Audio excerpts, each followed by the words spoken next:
হৰণ ভাগৱতৰ 10টা লক্ষণৰ আমি আগতে কৈছিলোঁ মূল লক্ষ্য হৈছে আশ্ৰয় বা শৰণ। আজি মনুষ্য বিভ্ৰান্ত ভ্ৰান্তিত ঘূৰি ফুৰিছে। শৰণ ক'ত ল'ম? বিভিন্নজনে বিভিন্ন প্ৰশ্ন কৰে, বিভিন্নজনে বিভিন্ন গ্ৰন্থৰ উদ্ধৃতি দিয়ে, ছ'চিয়েল মিডিয়াত বিভিন্নজনে লিখে, অমুকত অমুক লিখিছে, তমুকত তমুক লিখিছে, অমুকৰ মতেতো আমি যিকোনো দেৱতাত কৰিলেও হয়। চাওক, শৌনকৰ দৰে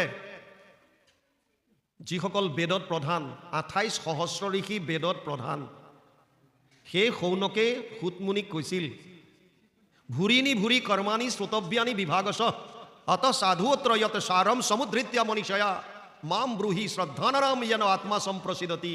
1:11 প্ৰথম স্কন্ধ প্ৰথম অধ্যায় 11 নম্বৰ শ্লোকত শৌনকে কৈছে, হে সুতমুনি, বিভিন্ন কৰ্মৰ কথা শাস্ত্ৰত আছে, নাই বুলি কোনেও কোৱা নাই। ভুৰিনি ভুৰি কৰ্মাণি শ্ৰোতব্যানি বিভাগশ, বিভিন্ন শাস্ত্ৰও আছে। আৰু আমিবিলাক লাপিলোপা নহয়, 28 সহস্ৰ ঋষি বেদত প্ৰধান, চব বেদজ্ঞ। কিন্তু আমি আমাৰ মনটো ভ্ৰান্তত ঘূৰি ফুৰিছে, কোনটো কৰ্ম কৰিম। কাৰণ ক'ৰবাত যদি কৈছে যাগ যজ্ঞ পূজা পাতল কৰা, ক'ৰবাত কৈছে নালাগে জপ তপ তীৰ্থ কৰা, ক'ৰবাত কৈছে দান দক্ষিণা কৰা, ক'ৰবাত কৈছে ধ্যান ধাৰণা সমাধি কৰা। কৰিম কোনটো? কোনজন ঈশ্বৰত শৰণ ল'ম? কাৰ কথা শ্ৰৱণ কীৰ্তন কৰিম? ভাগৱতৰ মূল প্ৰশ্নও সেইটোৱেই। যেতিয়া সুতমুনিয়ে ক'লে যে এনেকুৱা ধৰণৰ প্ৰশ্নই পৰীক্ষিতে কৰিছিল, কাক? শুকদেৱক। অথ পৃক্ষ্বামি সংসিদ্ধিমি যোগিনাম পৰমম গুৰু পুৰুষস্য য়ৎ কাৰ্যম ম্ৰিয়মাণস্য সৰ্বদা য়ৎ শ্ৰোতব্যম য়ৎ জপ্যম য়ৎ কীৰ্তিব্যম নৃভি প্ৰভু স্মৰ্তব্যম ভজনীয়ম ৱা ব্ৰূহি যদবা বিপৰ্যয়ম।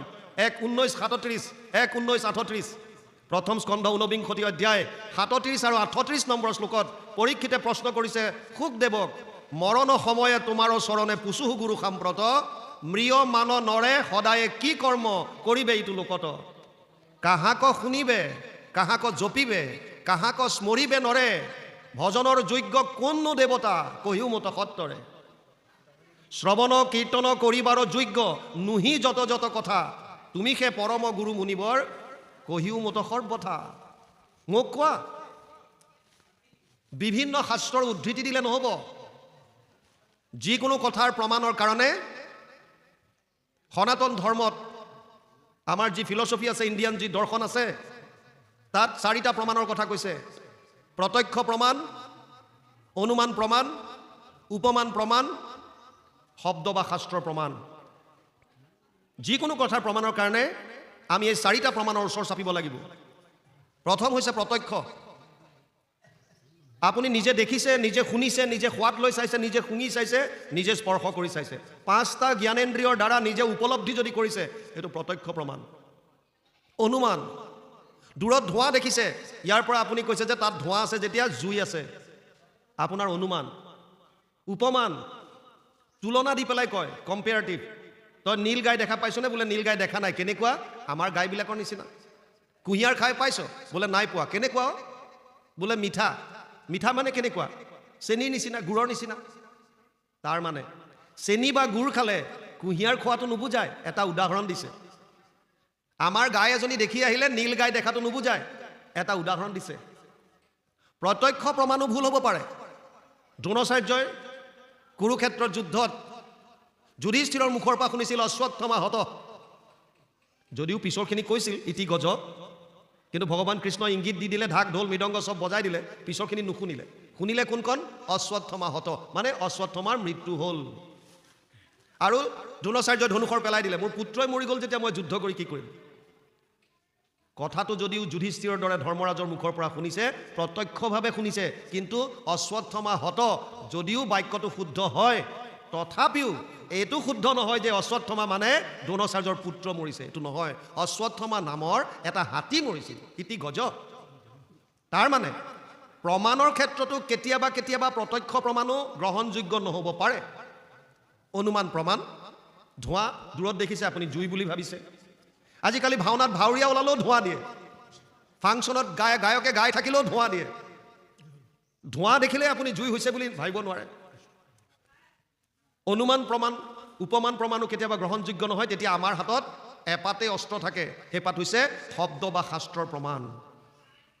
কিন্তু কোনা শাস্ত্ৰ মানিব এতিয়া যে ছ'চিয়েল মিডিয়াত যে বিভিন্নজনে বিভিন্ন শাস্ত্ৰৰ উদ্ধৃতি দিয়ে আৰে যদি তুমি সনাতন ধৰ্মৰ যদি তুমি আস্তিক তেতিয়াহ'লে 3টা প্ৰস্থান লিখিছে এই 3টা প্ৰস্থানৰ ভিতৰত কথা পাতা শ্ৰুতি প্ৰস্থান শ্ৰুতি মানে বেদক কয় বেদৰ সাৰ মৰ্মখিনি আছে বেদান্ত বেদান্ত মানে উপনিষদ যদি উপনিষদত লিখা আছে তেতিয়াহ'লে গ্ৰহণযোগ্য হ'ব প্ৰামাণিক হ'ব দ্বিতীয় হৈছে স্মৃতি প্ৰস্থান শ্ৰুতিৰ কথাবিলাক আমাৰ দৰে সাধাৰণ মানুহে বুজিব নোৱাৰে ডাঙৰ ডাঙৰ ঋষিমুনিয়ে ভুল কৰি গ'ল যাৰ যেন মতি কহে বেদক ব্যাখ্যান বেদৰ আচল তত্ত্ব বুজিব নোৱাৰিলে যাৰ কাৰণে এইবিলাক খেলি মেলি লাগি আছে সেইকাৰণে ঋষিমুনিসকলে নিজৰ স্মৰণ শক্তিৰ দ্বাৰা আন কিছুমান গ্ৰন্থ লিখিলে স্মৃতি গ্ৰন্থ যেনে মহাভাৰতৰ ভিতৰৰ ভীষ্ম পৰ্বৰ 25 পৰা 42 অধ্যায়লৈ 18টা অধ্যায় নাম দিছে শ্ৰীমদ ভগৱত গীতা গতিকে স্মৃতি প্ৰস্থানত গীতা শাস্ত্ৰক ৰাখিলে যদি গীতাত আছে তেতিয়াহ'লে প্ৰামাণিক হ'ব আৰু এটা প্ৰস্থান আছে ন্যায় প্ৰস্থান 555টা সূত্ৰৰ আন এখন গ্ৰন্থ ব্যাসদেৱে ৰচনা কৰিলে নাম দিলে ব্ৰহ্মসূত্ৰ যদি ব্ৰহ্মসূত্ৰত আছে তেতিয়াহ'লে গ্ৰহণযোগ্য হ'ব প্ৰামাণিক হ'ব এতিয়া আপোনালোকে ইণ্টাৰেষ্টিং কথাটো বুজক শ্ৰুতি প্ৰস্থান হৈছে বেদান্ত উপনিষদক কয় অজস্ৰ উপনিষদৰ মাজত 108খন প্ৰমুখ তাৰ ভিতৰত 11খন জনপ্ৰিয় যিজন ব্যাসদেৱে বেদান্ত বিস্তাৰ কৰিছে বেদৰ তেওঁৱে ভাগৱতত লিখিলে যে সৰ্ব বেদান্ত সাৰম হি শ্ৰী ভাগৱতম ইষ্যতে 12 13 15 দ্বাদশ স্কন্ধ ত্ৰয়োদশ অধ্যায় 15 নম্বৰ শ্লোকত মহাপুৰুষ মাধৱদেৱে অনুবাদ কৰিছে সমস্ত বেদান্ত সাৰ মহাভাগৱত শাস্ত্ৰ নামঘোষা 18 নম্বৰৰ পদজোকা তাৰ মানে শ্ৰুতি প্ৰস্থান যদি বেদান্ত হয় বেদান্তৰ সাৰ হৈছে ভাগৱত গতিকে ভাগৱত এখন প্ৰামাণিক গ্ৰন্থ স্মৃতি প্ৰস্থান হৈছে গীতাত ক'বলগীয়া একোৱেই নাই গীতা প্ৰামাণিক গ্ৰন্থ স্মৃতি প্ৰস্থান ন্যায় প্ৰস্থান ব্ৰহ্মসূত্ৰত এটা সূত্ৰত মাত্ৰ লিখিছে ব্ৰহ্ম কোন জন্মাদস্য য়তঃ এটা সূত্ৰ জন্মাদস্য য়তঃ যিজনে সৃষ্টি স্থিতি প্ৰলয় গোটেইখিনি কৰিলে সেইজনে ব্ৰহ্ম গৰুৰ পুৰাণত ব্যাসদেৱে লিখি থৈ গ'ল যে অৰ্থয়ম ব্ৰহ্মসূত্ৰ নাম ভাগৱত শাস্ত্ৰ ব্ৰহ্মসূত্ৰৰ টিকা ভাষ্য ব্ৰহ্মসূত্ৰৰ সৰু সৰু সূত্ৰবিলাক জন্মাদস্য য়তঃ এই সূত্ৰটোৰ পৰাই ভাগৱতৰ মংগলাচৰণ আৰম্ভ কৰিছে প্ৰথম শ্লোক ইয়াত টিকা ভাষ্য বুলি ক'লে তেতিয়াহ'লে আমাৰ হাতলৈ দুখন মাত্ৰ গ্ৰন্থ আহিল শ্ৰুতি প্ৰস্থানৰ পৰা আহিছে বেদান্তৰ সাৰ ভাগৱত ন্যায় প্ৰস্থান ব্ৰহ্মসূত্ৰৰ টিকা ভাষ্য ভাগৱত আৰু স্মৃতি প্ৰস্থানত গীতা তাৰ মানে আমাৰ হাতলৈ দুখন গ্ৰন্থ আহিছে এখন হৈছে গীতা আনখন হৈছে ভাগৱত সেইকাৰণে কোনোবা মহাপুৰুষে লিখি থৈ গ'ল শাস্ত্ৰৰ উত্তম কি বুলি শাস্ত্ৰৰ উত্তম গীতা ভাগৱত আপোনালোকে জানে যদি শাস্ত্ৰৰ উত্তম গীতা ভাগৱত হয় তেতিয়াহ'লে গীতা ভাগৱতে যি কৈছে সেইটো মানিলে হ'ল আপুনি ৰন্তু শইকীয়াই কি কৈছে কিয় জানিব লাগে আমি মাত্ৰ আপোনালোকক এটা আইডিয়া দিম এডভাৰটাইজ দিম আমি আপোনালোকক কৈছোঁ যদি শাস্ত্ৰৰ উত্তম গীতা ভাগৱত হয় তেতিয়াহ'লে গীতা ভাগৱতে যি কৈছে সেইটো মানক বেলেগৰ কথা কিয় শুনিব লাগে আপুনি মুখেৰে গাই আছে শাস্ত্ৰৰ উত্তম গীতা ভাগৱত আৰু গীতা ভাগৱতে নোহোৱা কথা এটা মানি আছে গীতা ভাগৱত যদি শাস্ত্ৰৰ উত্তম হয় গীতা ভাগৱতে কি কৈছে শুনক 700 শ্লোকৰ গীতা এটা শ্লোক ধৃতৰাষ্ট্ৰৰ মুখত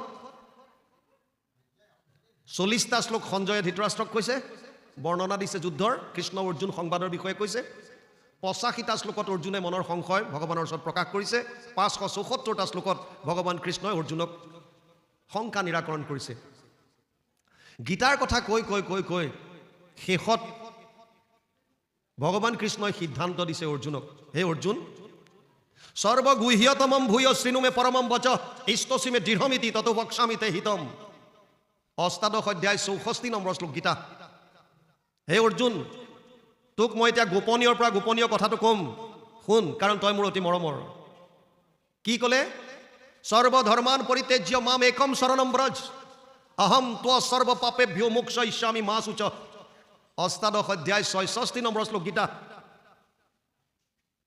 হে অৰ্জুন সৰ্বধৰ্ম এৰি এক শৰণ সাক্ষাৎ সুদৃঢ় বিশ্বাসে সখী লৈক আমাত নকৰিবা ভয় হেৰা কৰো অংগীকাৰ সমস্ত পাপত মই কৰিব নিস্তাৰ ভগৱান কৃষ্ণই অংগীকাৰ কৰি অৰ্জুনক কৈছে চব বাদ দি মোৰ ওচৰত শৰণ ল। আৰু মহাপুৰুষ শ্ৰীমন্ত শংকৰদেৱে যি এক শৰণ হৰিনাম ধৰ্ম প্ৰৱৰ্তন কৰিছে তাৰ এক শৰণ এই গীতাৰ সাৰমৰ্ম 18 নম্বৰৰ চেপ্টাৰৰ 66 নম্বৰৰ পদজোকাৰ পৰাই লৈছে। যোৱাবাৰ আমাক গুজৰাটলৈ নিমন্ত্ৰণ দিছিল শংকৰ জন্মোৎসৱক। আমি অসমৰ পৰা নিৰ্দিষ্ট বক্তা হিচাপে তালৈ গৈছিলোঁ। গুজৰাটত গুৰুজনাৰ দ্বাৰা প্ৰৱৰ্তিত এক শৰণ হৰিনাম ধৰ্মৰ ওপৰত আমি আমাৰ বক্তব্য ৰাখোঁতে এই এক শৰণ হৰিনাম ধৰ্ম যে সম্পূৰ্ণ সনাতন ধৰ্মৰ প্ৰামাণিক ধৰ্ম তাৰ ওপৰত আমি আমাৰ যুক্তিযুক্ততা দাঙি ধৰিবলৈ চেষ্টা কৰিছিলোঁ। আৰু আমি কৈছিলোঁ 3টা প্ৰস্থান, শ্ৰুতি স্মৃতি আৰু ন্যায়, এই 3টা প্ৰস্থানৰ পৰা 2খন গ্ৰন্থই আমাৰ হাতলৈ আহে, গীতা আৰু ভাগৱত। আৰু এই গীতাতেই এক শৰণৰ কথা কৈছে। আমি কৈছিলোঁ তাত যে এইটো আপোনালোকে যদি ভাবিছে যে কেৱল 15 শতিকাত গুৰুজনাইহে এক শৰণৰ কথাটো নতুনকৈ প্ৰৱৰ্তন কৰিছে তেতিয়াহ'লে এইটো ভুল হ'ব। 5,500 বছৰৰ আগত ভগৱান কৃষ্ণই নিজ মুখে অৰ্জুনক কৈছিল এক শৰণৰ কথা। কিন্তু অতি পৰিতাপৰ কথা, অতি দুখৰ কথা, গীতাৰ এই সাৰমৰ্মটো ভাৰতৰ বিভিন্ন ধৰ্ম প্ৰৱৰ্তক আৰু প্ৰচাৰকে গীতাৰ প্ৰবচন কৰোঁতে যদি উচ্চাৰণ কৰে ইয়াৰ তত্ত্বটো সাধাৰণভাৱে শুদ্ধভাৱে আমাৰ অজ্ঞানীসকলক আমিবিলাকক বুজাই দিয়া নাই। কিয়? যদি সত্য শুদ্ধ কথাটো বুজাই দিয়ে যে বিভিন্ন জেগাত মূৰ নোৱাই থাকি লাভ নাই, একত শৰণ ল'লে হ'ব, বহুতৰ ব্যৱসায় নষ্ট হৈ যাব। সেইকাৰণে এই তত্ত্বটো বুজাই দিয়া নাই। মহাপুৰুষ মাধৱদেৱো শাক্ত আছিল, ই সত্য। আমাৰ সনাতন ধৰ্মত 5টা থাল আছে। যিসকলে সূৰ্যক ইষ্ট বুলি মানিছে তেওঁলোকক সৌৰ বুলি কয়, যিসকলে শক্তিক ইষ্ট বুলি মানে তেওঁলোক শাক্ত বুলি কয়, যিসকলে শিৱক ইষ্ট বুলি মানিছে তেওঁলোকক শৈৱ বুলি কয়, যিসকলে গণেশক মানিছে তেওঁলোকক গাণপত্য বুলি কয়, যিসকলে বিষ্ণুক ইষ্ট বুলি মানিছে তেওঁলোকক বৈষ্ণৱ থালৰ বুলি কয়। ই সত্য, একত। কিন্তু গীতাই কৈছে কৃষ্ণত শৰণ ল'বলৈ কেৱল এজনত আহা। মহাপুৰুষ মাধৱদেৱ ঘোৰ শাক্ত আছিল। বন্দুকাৰ পৰা যেতিয়া আহি আছিল বাটত গম পালে মাকৰ অসুখ, নৰিয়াত পৰিছে, থৈ গৈছিল ভনী জোঁৱায়েকৰ ওচৰত। লগে লগে শাক্তধৰ্মী লোকৰ দৰে দেৱী মাৰ ওচৰত প্ৰাৰ্থনা কৰাত লাগি গ'ল। হে দেৱী মা, মোৰ মাক ভাল কৰি দিয়া, পাঠা ছাগলী এযোৰ তোমাৰ নামত দি দিম, ঘোষ এযোৰ পাঠা ছাগলী দিম আৰু মোৰ মাক ভাল কৰি দিয়া। ঘৰলৈ আহি গম পালে মাক সুস্থ হ'ল। এতিয়া এগ্ৰিমেণ্ট কৰিছে যেতিয়াতো দিবই লাগিব, চাইন কৰি থোৱা আছে এগ্ৰিমেণ্ট। গতিকে ভনী জোঁৱায়েকক ক'লে এই পইচা লোৱা, পাঠা ছাগলী এযোৰ আনা। ভনী জোঁৱায়েকে ইতিমধ্যে গুৰুজনাৰ দ্বাৰা প্ৰৱৰ্তিত এক শৰণ হৰিনাম ধৰ্মত শৰণ লৈছে, য'ত কোনো ধৰণৰ হিংসাৰ কথা কোৱা নাই, বলি বিধানৰ দূৰ দূৰলৈকে সম্পৰ্ক নাই। সেইকাৰণে ভনী জোঁৱায়েকে নুশুনাৰ ভাও ধৰি ইফাল সিফাল কৰি ঘূৰি আছে। পূজা যেতিয়া ওচৰ চাপিল মাধৱ পুৰুষৰ খং উঠিল আৰু খঙৰ ভমকত ক'লে, হোকৰা কুচিয়াৰ পো বুদ্ধিত পাগল, কিয় আনি নিদিয় পূজাৰ ছাগল। সেইদিনা ৰামদাসৰো খং উঠি গ'ল। আমাৰ আগত দেখাও হ'ব বৰ চোট, শংকৰক লগ পাইলে হৈবি লোট সোট, তইতো মোৰ ওচৰত বিৰাট ফুটানি দেখাইছ, আমাৰ গুৰুজনাক লগ পালে হাৱা পানী ওলাই যাব তোৰ। তেওঁ বোলে কোন শংকৰ? কাৰণ মহাপুৰুষ মাধৱদেৱ এজন শাস্ত্ৰজ্ঞ আছিল। কোনবিলাক শাস্ত্ৰত? আগম শাস্ত্ৰ, তান্ত্ৰিক শাস্ত্ৰ, য'ত বলি বিধানৰ প্ৰাধান্য আছে। কিন্তু শাস্ত্ৰ জানে, তেওঁ শাস্ত্ৰজ্ঞ হয়। সেইকাৰণে ৰামদাসক ক'লে যে ময়ো শাস্ত্ৰ পঢ়িছোঁ, মই যিমান শাস্ত্ৰ পঢ়িছোঁ তাত বলি বিধানৰ কথা আছে, মোক লৈ ব'লা, কোন শংকৰ মই চাম, তৰ্ক কৰিম। ৰামদাসে ক'লে আজি বেলি লহিয়ালে, আজি বাদ দিয়া, কাইলৈ ওলাবা। পিছদিনা লৈ গ'ল। বাটত মাধৱদেৱে ভাবি গৈছে ময়ো এজন শাস্ত্ৰজ্ঞ, হ'ব পাৰে শংকৰো শাস্ত্ৰজ্ঞ, মই তেওঁক আগতীয়াকৈ সেৱা নকৰোঁ। কিন্তু যেতিয়া নামঘৰত সোমায়েই গুৰুজনাক ভাগৱতৰ আসনত বহি থকা দেখিলে, তেওঁৰ শাৰীৰিক যি ৰূপ, যিটো পাছত গুৰু ভতিমাত প্ৰকাশ কৰিছে, দৰশিত সুন্দৰ গৌৰ কলেবৰ জৈচন সুৰ পৰকাশ, কি সুন্দৰভাৱে বৰ্ণনা কৰিছে। দেখাৰ লগে লগে সেৱা কৰিলে। গুৰুজনে সুধিলে কোন এওঁ? ৰামদাস। ৰামদাসে চিনাকি দিলে আৰু চিনাকিত ওলাল যে শংকৰ গুৰুজনাৰ পৰিয়ালৰে এগৰাকী বায়েকৰ ল'ৰা, মনুবাইৰ ল'ৰা। সেইকাৰণে ক'লো, মাধৱ তুমি মনুবাইৰ ল'ৰা, আহা আহা বহা, কিয় আহিলা? ৰামদাসে কৈছে আপোনাৰ সতি শাস্ত্ৰত তৰ্ক কৰিবলৈ আহিছে। কিয়? এওঁ কৈছে যে বলি বিধানটো যুক্তিকৰ, আৰু মই ক'লোঁ যে বলি বিধানৰ কোনো প্ৰয়োজন নাই, সেইকাৰণে আপোনাৰ সতি এতিয়া তৰ্ক কৰিবলৈ আহিছে। বোলে আহা বহা। মাধৱ পুৰুষে বিভিন্ন শাস্ত্ৰৰ উদ্ধৃতি দিলে, যেনেকৈ আজিকালি ছ'চিয়েল মিডিয়াত বিভিন্নজনে বিভিন্ন শাস্ত্ৰৰ উদ্ধৃতি দি আছে। গুৰুজনাই এটা এটা ভাগৱতৰ পদে নাকচ কৰি গৈ আছে, আৰু শেষত গুৰুজনাই ভাগৱতৰ পৰা এটা শ্লোক উচ্চাৰণ কৰিলে, যথা তৰুৰ মূলে নিচেচানে ন তৃপ্যন্তি তদ স্কন্ধ ভুজ উপশাখা প্ৰাণোপহাৰাচ্য যথেন্দ্ৰিয়ানাম তথা সৰ্ব অৰ্চনম অচ্যুতেজ্য। 4:31-14 চতুৰ্থ স্কন্ধ 31 নম্বৰ অধ্যায় 14 নম্বৰ শ্লোক ভাগৱত। অনুবাদ, বৃক্ষৰ মূলত যদি দেও আনি জল, ত্ৰিপিটি হুৱন্ত তাৰ পত্ৰ পুষ্প ফল, ডালে পাতে সিঞ্চে যদি মূলত নেদয়, কদাচিতো ডালে পাতে ত্ৰিপিটি নহয়। যদি বৃক্ষৰ মূলত পানী দিয়া, অট'মেটিকেলি ডাল পাতে পাব। ডাল পাতত যদি সিঁচি থাকা, মূলত ক'ৰ পৰা পাব? ভোকাটোৰ নৰে যদি অন্নক ভুঞ্জয়, ইন্দ্ৰিয়ৰ প্ৰীতি তাৰ সাধে আতিশয়, ভোজন বিহীনে পিন্ধে বস্ত্ৰ অলংকাৰ, ইন্দ্ৰিয়ৰ একো প্ৰীতি নসাধ হয় তাৰ। যদি ভোক লাগিছে, আপুনি অন্ন ভোজন কৰিলে আপোনাৰ ইন্দ্ৰিয় শান্তি পাব। তাৰ বিপৰীতে যদি আপুনি বস্ত্ৰ অলংকাৰ পিন্ধে, তে আপোনাৰ ইন্দ্ৰিয় একো তৃপ্তি নাপায়। সেইকাৰণে গুৰুজনাই ক'লে, কৃষ্ণক পুজিলে পূজা সমস্তৰে হয়, পৃথকে পুজিলে পূজা কেহো নলয়। মহাপুৰুষ মাধৱদেৱে লগে লগে দীঘল দি পৰিল, সেৱা কৰিলে। গুৰুজনাই ক'লে, মাধৱ, তুমি মোক আগতে এবাৰ সেৱা কৰিলা, আকৌ কিয় কৰিছা? মহাপুৰুষ মাধৱদেৱে ক'লে, মই আগতে আপোনাক শিৰোমণি ভূঞা হিচাপে সেৱা লৈছিলোঁ, আৰু এতিয়া মই আপোনাক আধ্যাত্মিক গুৰু হিচাপে স্বীকাৰ কৰিছোঁ। মই যিখিনি জানিছিলোঁ সেইখিনি এইটো যুগৰ কাৰণে নহয়। সেইকাৰণে তাৰ পাছত আৰু কোনো দিন তেওঁ গুৰু সেৱাৰ পৰা বিচলিত হোৱা নাই। গুৰু সেৱাৰ যদি উৎকৃষ্ট নিদৰ্শন কিবা আছে, সেয়া হৈছে মহাপুৰুষ মাধৱদেৱ। শুই থকা মানুহক জগাবলৈ ভাল, শোৱাৰ যদি অভিনয় কৰে তেতিয়া জগাবলৈ কঠিন। মাধৱ পুৰুষ সঁচাকৈ টোপনি গৈ আছিল, গম পোৱা নাছিল। যেতিয়াই তত্ত্বটো গম পালে লগে লগে বাদ দিলে। ইয়াত ভাগৱতে কৈছে শৰণ লোৱা। ক'ত? কৃষ্ণৰ চৰণত শৰণ লৈছে। আমি সকলোৱে লৈছোঁ, ভাগৱতে কৈছে। এখন দেশত এজন ৰজা আছিল। ৰজাজনৰ কোনো উত্তৰাধিকাৰী নাছিল। আমাৰ যিটো বস্তু নাথাকে, আমি সেই বস্তুটোত সুখ আছে বুলি ভাবোঁ। এইটো আমাৰ স্বভাৱ।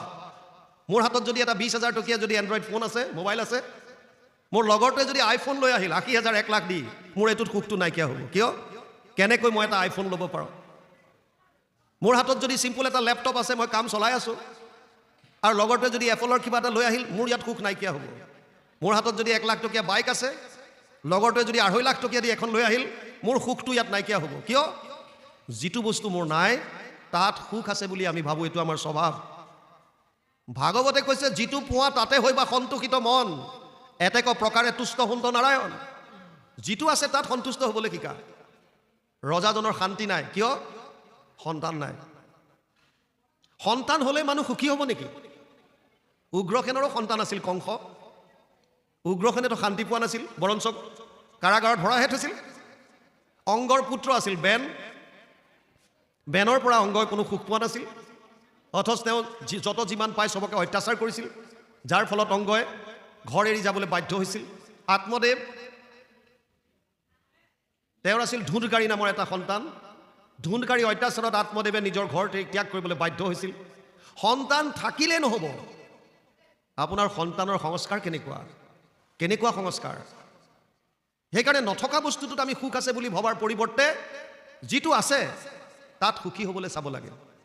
এই ৰজাজনে ভাবিলে, মোৰ যদি এটা সন্তান হয়, পৃথিৱীৰ আটাইতকৈ সুখী মই হ'ম। আৰু তেওঁ এজন তান্ত্ৰিকৰ ওচৰলৈ গ'ল।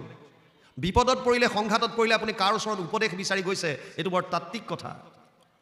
জীৱনলৈ সংঘাত আহে, দুখ আহে, কষ্ট আহে, কিন্তু আপুনি উপদেশ বিচাৰি কাৰ ওচৰত গৈছে? যদি সুবিধাবাদীৰ ওচৰত গ'ল, আপোনাৰ পৰা লুটি পুটি খাব, আপোনাক আৰু ভয় খুৱাই দিব। এই আপোনাৰ এনেকুৱা দিন চলিছে, এইটো কৰক, আপোনাৰ অমুক হ'ব, আপুনি এইটো যদি নকৰে চেচেই, ভয় খুৱাই দিব। যদি তাৰ পৰিৱৰ্তে সন্তজনৰ ওচৰত যায়, মহন্তজনৰ ওচৰত যায়, ভকতৰ ওচৰত যদি যায়, আপোনাক শাস্ত্ৰসন্মত উপদেশ দিব। এইজন তান্ত্ৰিকৰ ওচৰত গ'ল আৰু সুধিলে, মই এটা সন্তান পাব বিচাৰিছোঁ, কিবা উপায় আছেনে? তান্ত্ৰিকজনে ক'লে যে উপায় এটাই আছে, এটা সৰু ল'ৰা বলি দিব লাগিব, নৰবলি। আচৰিত নহ'ব? আপোনালোকে জানে মই SSBত আছিলোঁ, এছিষ্টেণ্ট কমাণ্ডেণ্ট হিচাপে। ভকতৰ লগত থাকিম বুলিয়ে 2022ত ভলণ্টিয়াৰ ৰিটায়াৰমেণ্ট ল'লোঁ। চাকৰি যদিও আছিলে মোৰ 28লৈকে, মই 6 বছৰ চাকৰি এৰি গুচি আহিলোঁ, আৰু ভকতৰ মাজত এনেকৈ ঘূৰি ফুৰিছোঁ।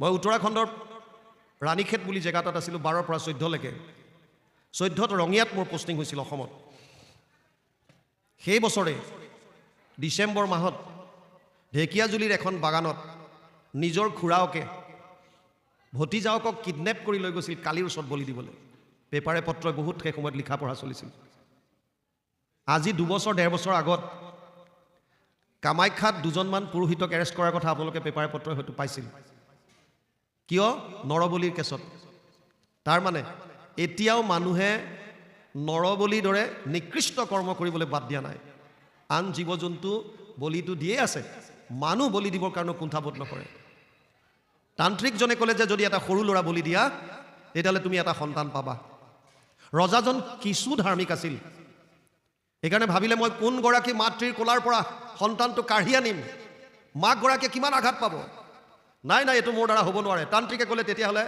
আপুনি সন্তানৰ আশা বাদ দিয়ক লোভত পৰিলে আমি পাপ কৰ্ম কৰিবলৈ কুণ্ঠাবোধ নকৰোঁ ত্ৰিবিধম নৰকস্যদম দাৰম নাশনম আত্মন কাম ক্ৰোধ তথা লোভ তস্মাৎ এতত্ৰয়ম ত্যজেত ষষ্ঠাদশ অধ্যায় 21 নম্বৰ শ্লোক গীতা হে অৰ্জুন 3খন নৰকৰ দ্বাৰ আছে কাম ক্ৰোধ আৰু লোভ এই 3খন দ্বাৰে নৰকলৈ লৈ যায় মানুহক লোভত পৰি আমি বিভিন্ন পাপ আচৰণ কৰোঁ ৰজাজনে ক'লে যিহেতুকে তেওঁৰ লোভত আছে সন্তান এটা লাগে কিন্তু ডাইৰেক্টলি কাৰো পৰা জোৰ জবজ সন্তানটো আনিবলৈ মনে কোৱা নাই সেইকাৰণে তেওঁ এটা উপায় উলিয়ালে তেওঁ প্ৰজাৰ মাজলৈ লোভটো দি দিলে যদি কোনোবাই নিজ ইচ্ছামতে কাৰোবাৰ সন্তান এটা যদি বলি কৰি মোৰ ওচৰলৈ দিয়ে সেইটো পৰিয়ালক মই ইমান ধন টকা পইচা দিম 14 পুৰুষলৈ আৰামত খাব পাৰিব সেইখন ৰাজ্যত এটা ভিখাৰী পৰিয়াল আছিল মাক বাপেক আৰু 9টা সন্তান 9টা ল'ৰা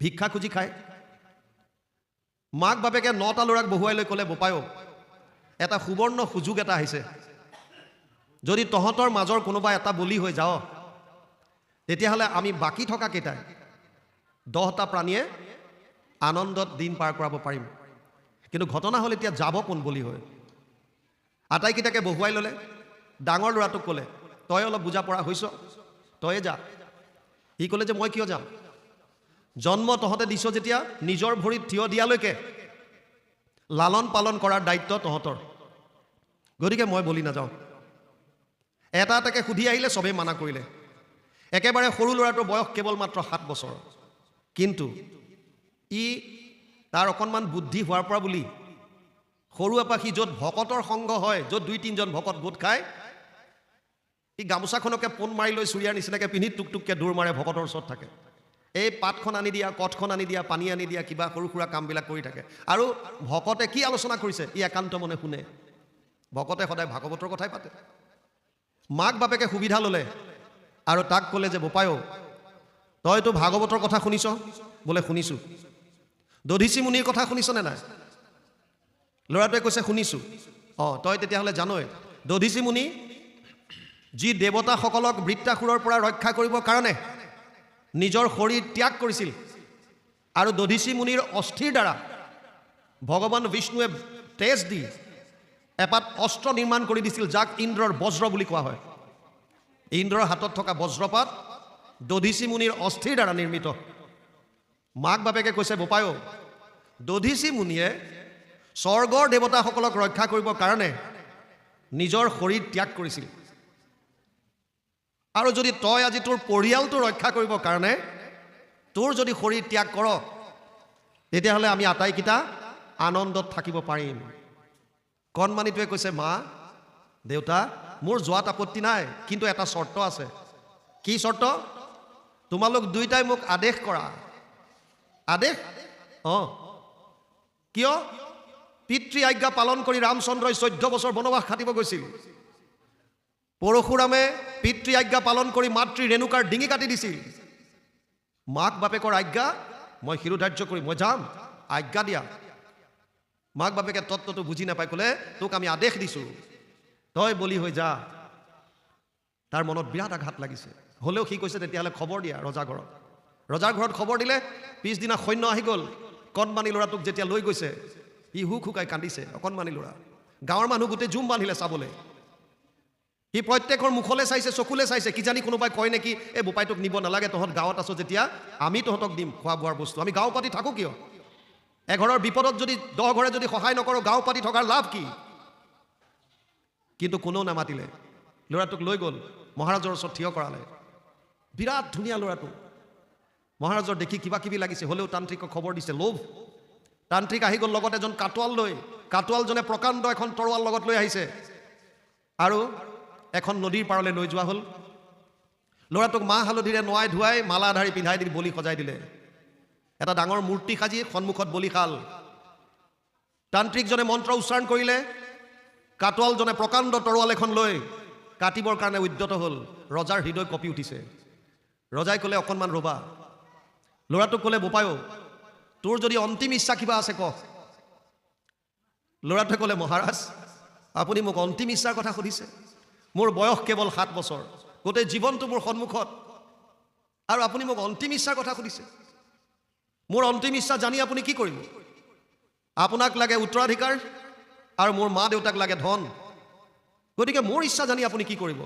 কাটিবলৈ আদেশ কৰক।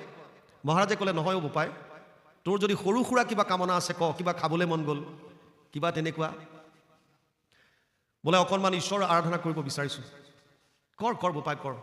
ই পটাপট বালিতে 4টা ঘৰ বনালে, বালি ঘৰ। আগৰ জ্যেষ্ঠসকলে জানিব, যিসকলে নদীত গা ধুবলৈ যোৱাৰ নিয়ম আছিল।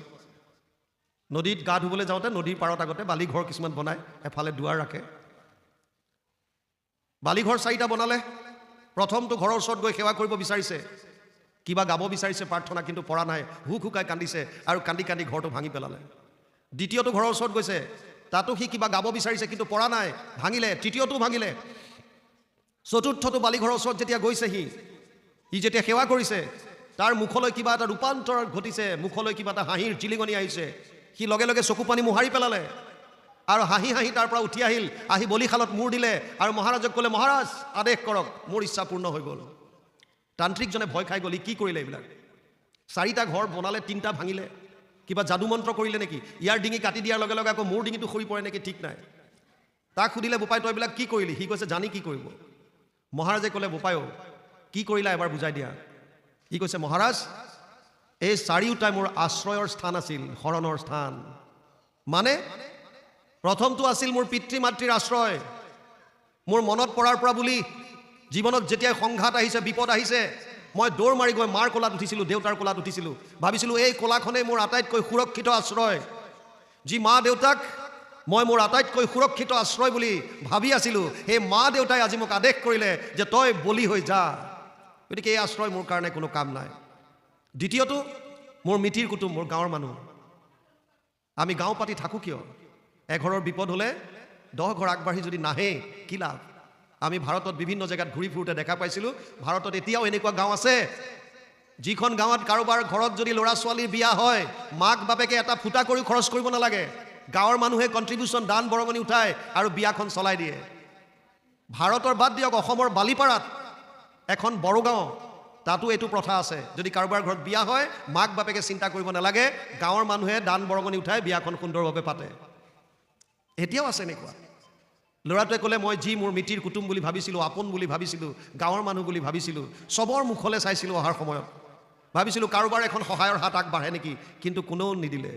এইবিলাকো মোৰ কাৰণে মিছা, সেইকাৰণে মই এইটো ভাঙি দিলোঁ। বোলে তৃতীয়টো মোৰ ভাগ্য। আমি 9টা ল'ৰা, 8টাৰ ভাগ্য ভাল, ইহঁত সাৰি গ'ল আৰু মই পেট মোচা, চবতকৈ সৰু, অথচ মোৰে ভাগ্য বেয়া। ভাগ্যক ধিয়াই থাকিও মোৰ লাভ নাই, এইটো বাদ দিলোঁ। মহাৰাজে ক'লে কিন্তু তুমি শেষৰটো বালিঘৰ নাভাঙিলা বোপাই, এইটো কাৰ? সি ক'লে মহাৰাজ এইটোৱে মোৰ অন্তিম আশ্ৰয় আছিল ভগৱান কৃষ্ণৰ। যেতিয়াই মই কৃষ্ণক স্মৰণ কৰিলোঁ আৰু মই ভগৱানৰ চৰণত ক'লোঁ হে প্ৰভু, মই ক'ত আশ্ৰয় লৈ আছিলোঁ? যিবিলাকে বিপদৰ সময়ত কোনেও মোক ৰক্ষা কৰিবলৈ আগবাঢ়ি নাহিল, হে প্ৰভু ইমান দিন যি কৰিলোঁ, শেষ আশ্ৰয়, শেষ শৰণ হিচাপে তোমাৰ চৰণত আহিছোঁ। প্ৰভু যি ইচ্ছা তোমাৰ, তুমি এতিয়া কৰা, মই তোমাৰ চৰণত শৰণ ল'লোঁ।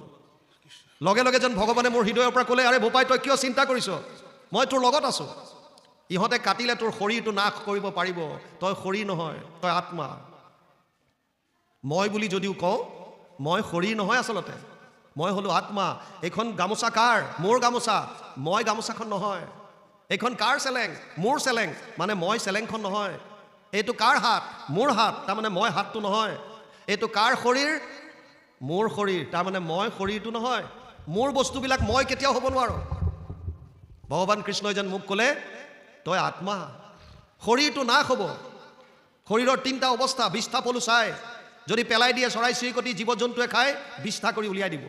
যদি পুতি থয় পলু হ'ব, আৰু যদি জ্বলাই দিয়ে ছাই হ'ব। শৰীৰটো বিনাশী, কিন্তু তই শৰীৰ নহয়, তই হৈছ আত্মা। আত্মাক অস্ত্ৰ শস্ত্ৰই কাটিব নোৱাৰে, তই ভয় নকৰিবি। নৈনম চিন্তন্তি শস্ত্ৰাণি নৈনম দহতি পাৱক না চৈনম ক্লেদয়ম তপনা শোষয়তি মাৰুত অচেদ্যোয়ম অদাহ্যোয়ম ক্লেদ্য সূচ্যয় বচ নিত্য সৰ্বগত স্থানুৰ অচলো অয়ম সনাতন। গীতা 2য় অধ্যায় 23 আৰু 24 নম্বৰ শ্লোক। অৰ্জুনক কৈছে, হে অৰ্জুন, আত্মাক অস্ত্ৰ শস্ত্ৰই কাটিব নোৱাৰে। নৈনম চিন্তন্তি শস্ত্ৰাণি, জুয়ে পুৰিব নোৱাৰে। নৈনম দহতি পাৱক, পানীয়ে তিয়াব নোৱাৰে, বায়ুৱে শুহিব নোৱাৰে। আত্মা অচ্ছেদ্য অদাহ্য, ই নিত্য সনাতন। মোক যেন ভগৱানে ক'লে, আৰে বোপাই তই উঠ। যেনেকৈ এটা শৰীৰ, যেনেকৈ মানুহৰ কাপোৰ ফাটি গ'লে আমি নতুন বস্ত্ৰ পৰিধান কৰোঁ, তেনেকৈ এটা শৰীৰ যেতিয়া অযোগ্য হয়, আত্মাই সেইটো শৰীৰ ত্যাগ কৰি বেলেগ শৰীৰ ধাৰণ কৰে। যেনেকৈ চীনাজোকে, দুবৰি বনত আপোনালোকে চীনাজোক দেখা পায়, এডাল বনত এনেকৈ থাকে, বেলেগ এডাল বন পালে লাহেকৈ এডাল বন এৰি দিয়ে। তেনেকৈ বাসাংসি জীৰ্ণানি যথা বিহায় নবানি গৃহণাতি নৰোপৰাণি তথা শৰীৰানি বিহায় জীৰ্ণানি অন্যান্য সংয়াতি নবানি দেহি। গীতা 2য় অধ্যায় 22 নম্বৰ শ্লোক। অৰ্জুনক কৈছে, হে অৰ্জুন, যেনেকৈ কাপোৰ ফাটি গ'লে মানুহে নতুন বস্ত্ৰ পৰিধান কৰে, তেনেকৈ আত্মাই এটা শৰীৰ অযোগ্য হ'লে সেই শৰীৰ ত্যাগ কৰি বেলেগ শৰীৰ ধাৰণ কৰে। সন্তানটোৱে ৰজাক কৈছে, মহাৰাজ, মোক যেন ভগৱানে ক'লে, আৰে তই চিন্তা নকৰিবি, মই দুহাত মেলি তোৰ লগত ৰৈ আছোঁ। তোৰ শৰীৰটো নাশ কৰিব পাৰিব, কিন্তু তই আত্মা, তোক নাশ কৰিব নোৱাৰে। উঠ। কণমানিটোৱে কৈছে, মহাৰাজ, মোৰ মনত আৰু তিল মানুহ ভয় নাই, আপুনি আদেশ কৰক আৰু মোক বলি দিয়ক। কাটোৱালজনে তৰোৱাল লৈ পুনৰ তৈয়াৰ, মন্ত্ৰ উচ্চাৰিত হ'ল। মহাৰাজৰ বুকু কঁপি উঠিছে, ঘাপ মাৰি দিলে শেষ।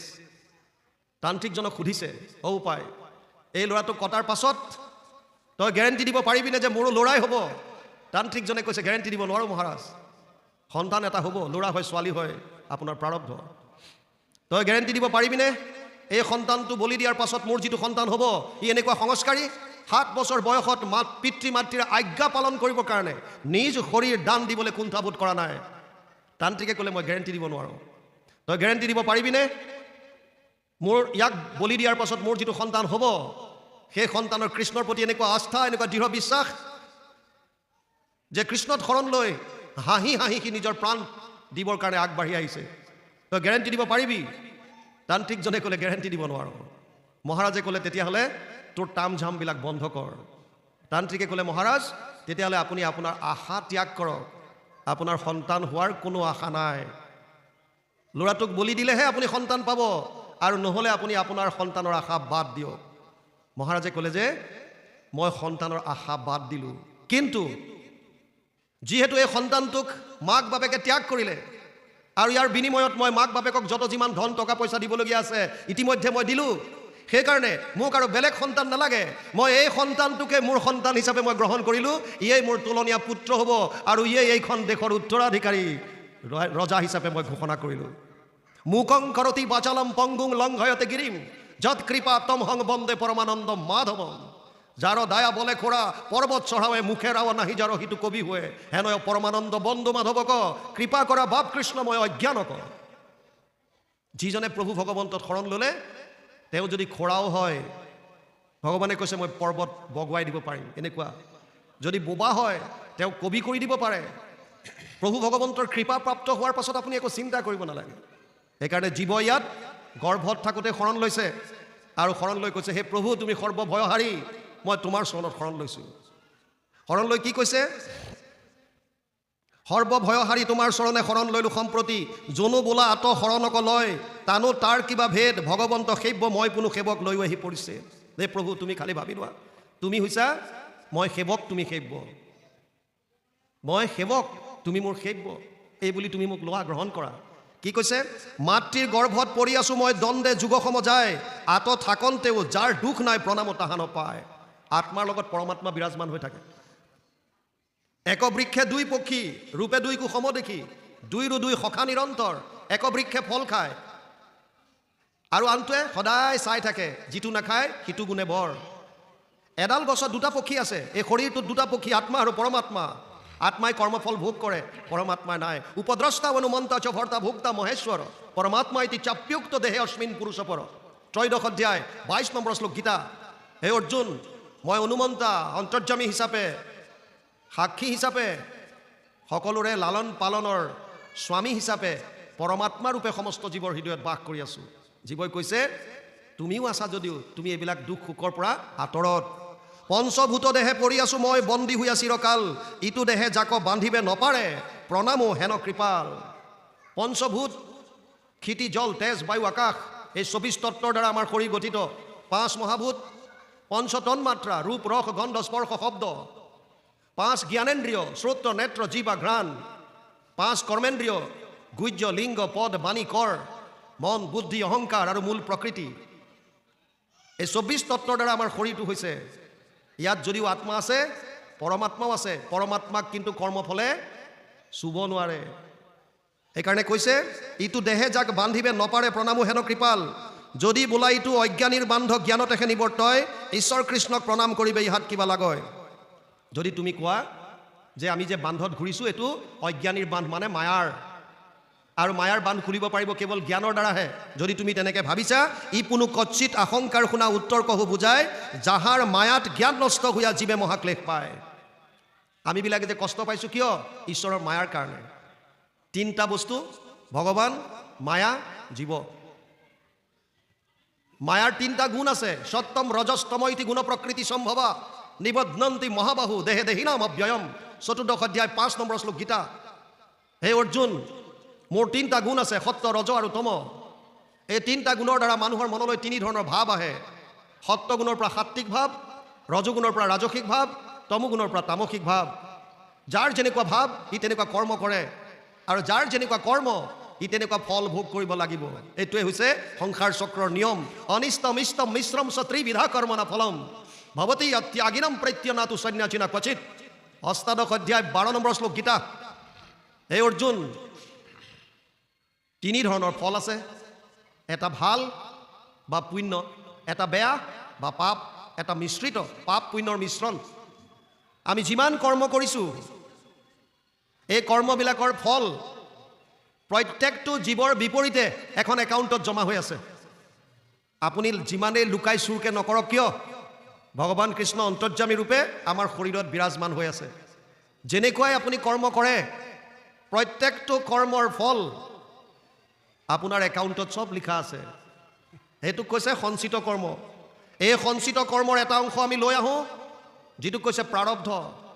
আৰু প্ৰাৰব্ধ যেনেকুৱা আহে তেনেকুৱা আমি ভোগ কৰিব লাগিব। যদি প্ৰাৰব্ধত কেৱল পুণ্য আহিল, আপুনি স্বৰ্গলোকত যাব, দেৱতা হ'ব। কেতিয়ালৈকে থাকিব? তে ত্বম ভুক্ত স্বৰ্গলোক বিশালম ক্ষীণে পুণ্যে মৰ্তলোকম বিশন্তি। 9ম অধ্যায় 21 নম্বৰ শ্লোক গীতা। তেতিয়ালৈকে স্বৰ্গত থাকিব যেতিয়ালৈকে পুণ্য থাকে। যদি পাপ আহিল, তেতিয়াহ'লে অধোজনী, কীট পতংগ, পোক পৰুৱা, জীৱ জন্তু কেতিয়ালৈকে থাকিব? যেতিয়ালৈকে প্ৰাৰব্ধ। আৰু যদি মিশ্ৰিত কৰ্ম ভাগ্যৰ মূলত পালে, পাপ পুণ্যৰ মিশ্ৰণ, তেতিয়াহ'লে মনুষ্য শৰীৰ পাব। সেইকাৰণে মানুহৰ জীৱনত যিহেতু মিশ্ৰিত কৰ্ম লৈ আহিছোঁ, সুখ দুখ 2টা লৈ আহিছোঁ, সেইকাৰণে মানুহৰ জীৱনত সুখ দুখ 2টাই ভোগ কৰিবলগীয়া হয়। তাৰপাছত কৈছে, এয়া কাৰ কাৰণে হৈছে? এই মায়াৰ কাৰণে। এই মায়াৰ পৰা পৰিত্ৰাণ কেনেকৈ পাম?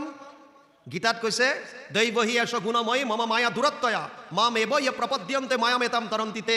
7ম অধ্যায় 14 নম্বৰ শ্লোক গীতা। হে অৰ্জুন, মোৰ মায়া অতি ভয়ানক। ইয়াৰ পৰা পৰিত্ৰাণ সেইসকলেহে পাব পাৰিব যিসকলে কেৱল মাত্ৰ মুঠ শৰণ ল'লে। সেইকাৰণে ইয়াত লিখিছে, যাহাৰ মায়াত জ্ঞান নষ্ট হোৱা জীৱে মহাক্লেশ পায়, হেন ঈশ্বৰৰ অনুগ্ৰহ বিনে কমন শক্তি আমাৰ, ইটো জীৱগণে নিজ স্বৰূপক লভিবে ক আপোনাৰ। সেইজন ঈশ্বৰত শৰণ লোৱাৰ বাহিৰে আমাৰ গতি নাই। আমি নিজৰ স্বৰূপক গম পাব নোৱাৰিম। মই কোন, ক'ৰ পৰা আহিছিলোঁ, কি কৰা উচিত, মই ক'লে যাম, আমি একো গম নাপাওঁ। তাৰপাছত কৈছে, আতেষে কৃষ্ণক সেবিবাক লাগে, তেৱেহে কৃপা হয়, কৃষ্ণ কৃপা বিনে জ্ঞান নপজয়, কহিলোঁ কৰি নিৰ্ণয়। সেইকাৰণে কৃষ্ণক সেৱা কৰিব লাগে বুলি ইয়াত দিছে। ভাৱ বান্ধৱ আই মাতৃ সমস্ত 2:30 বাজিল। কেইটালৈকে আপোনালোকৰ অনুষ্ঠান হ'বনে? পাঠ চলি থাকিব নেকি ৰাতিলৈকে নে কি? আইডিয়া এটা দিয়ক, কাৰণ আমি বিশ্বনাথ চাৰিআলিলৈ যাব লাগিব। আৰু এনে সাধাৰণতে এটা বৈঠকত শুনি পেলাই গ্ৰহণ কৰিব পৰা ক্ষমতা আমাৰ ব্ৰেইনক যিটো দিছে সেইটো হৈছে 45 মিনিটৰ। সেইকাৰণে স্কুল কলেজৰ পিৰিয়ডবিলাক 45 মিনিটৰ হয়। স্কুল কলেজৰ পিৰিয়ডবিলাক 45 মিনিটে কিয় দিলে? কাৰণ এটা বৈঠকত শুনি পেলাই গ্ৰহণ কৰিব পৰা আমাৰ যিটো ব্ৰেইনৰ ক্ষমতা এইটো কেৱল 45 মিনিট সময় দিছে। কিন্তু ঈশ্বৰৰ কথাৰ ক্ষেত্ৰত অকণমান বেলেগ।